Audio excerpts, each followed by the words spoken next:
talk about the women's rights movement. In today's society, women live very similar lives to men. They get to go to school, have jobs to make money, and even vote. However, there was once a time where women were bound to the household, and in some nations this is still going on. Women were seen as housewives. They were only expected to take care of the house and children. In some nations this is still going on, but fortunately for the United States, that is not the case. It is important to know about the women's rights movement and how influential it was for the United States. It can also shed light on how fortunate women are who live in countries that don't discriminate against them. Today I will talk about the women's rights movement, the most influential person in the women's rights movement, and how it has impacted society. First, we need to understand what the women's rights movement is and how it started. According to Eleanor Burkett, women's rights movement, also called the Women's Liberation Movement, was a diverse social movement largely based in the United States that in the 1960s and 70s sought equal rights and opportunities and greater personal freedom for women. This movement was a long time coming. Women back in the day were seen as submissive to their husbands.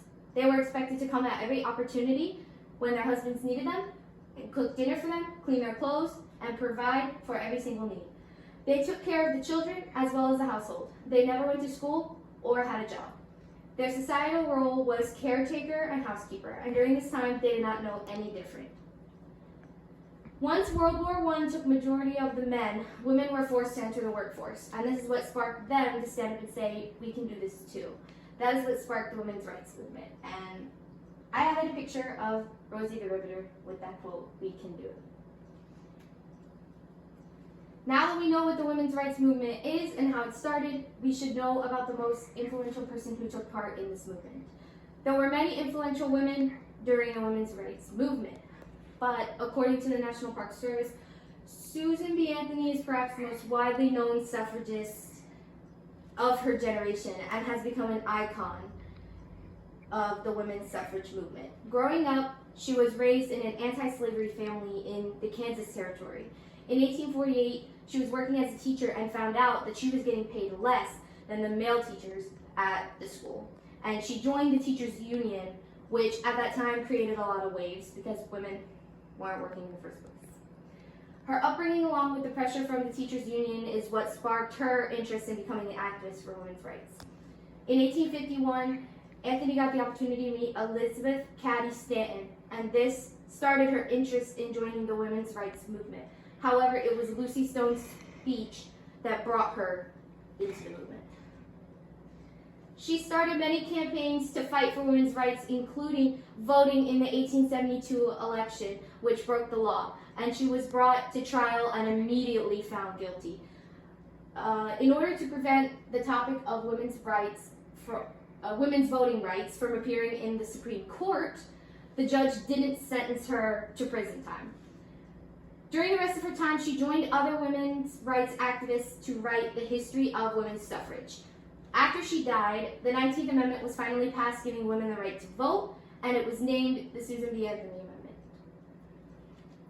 Now that we have discussed the most influential person in the women's rights movement, we need to discuss the impact the women's rights movement had on society.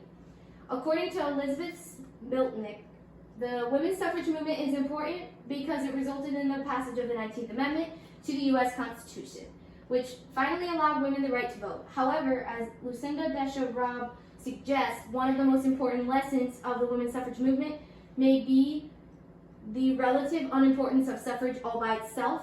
The early suffragists did not see voting privileges as their primary goal. Rather, they saw suffrage as an opportunity to participate more fully in public affairs of society through political engagement and civic action. The movement allowed for women to be able to vote once the 19th Amendment was added to the Constitution. And like I mentioned before, it was named after the most influential woman during the movement, Susan B. Anthony. The movement also showed male citizens that women are able to work and provide for the household, although there were still men out there who believed that women were put on this earth to be submissive to them. Women have been able to stand up for themselves because of this movement. they were shown that they don't have to be submissive. They can work and go to school and provide so much more to their families than just household work and caretaking. And these are some pictures from World War I when women were forced to enter the workforce for the first time. That concludes my discussion on the women's rights movement. Now let's review the main points. The women's rights movement was a substantial movement that changed lives for women in the United States and many other countries. The women's rights movement took place after women had the chance to experience the workforce, and they realized they can do it too. The most influential woman of the movement was Susan B. Anthony, and the women's rights movement changed the lives of many women and showed them that they can provide for their families just like men can. I hope that these countries in the world that won't allow women to be educated or have jobs will see that they are judging them before seeing what they are capable of. They are more than just breeders. They can do anything that a man does. All humans were created equally, and one gender was not meant to be superior over the other. Thank you.